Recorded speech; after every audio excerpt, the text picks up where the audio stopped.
Não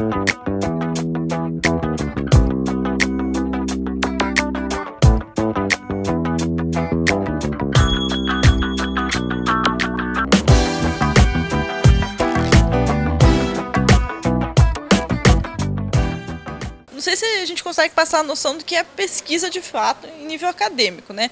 Mas com certeza a gente dá uma visão diferente daquilo que é visto na escola, né? No ensino médio. É importante essa coisa experimental. O experimento deu errado, é um resultado. Por que que deu errado? Alguém tem que mostrar que deu errado. Então todo esse método científico é uma das ideias que eu estou querendo passar para eles. Com uma física mais refinada, a gente procura evitar aquela coisa muito matemática de só obtenção de resultados, procura que os alunos pensem sobre problemas físicos. E a gente vê que eles se sentem muito animados em relação a isso.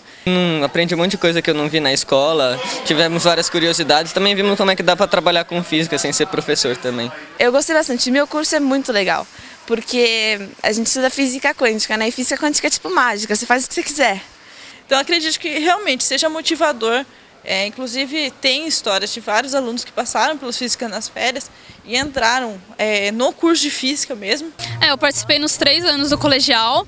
É bom porque a gente tem contato com a faculdade. No colegial fica uma coisa assim, parece muito distante da gente, mas a gente vê que não é um bicho de 7 cabeças. Eu gostei porque eu vim conhecer uma universidade grande, assim, né? Conhecida no Brasil inteiro. E conhecer como é que funciona, e eu realmente não pensava que ia ser assim tão calmo. Então me deixou mais tranquila com a decisão, ajudou bastante. Você pretende fazer física, então? É uma das minhas opções.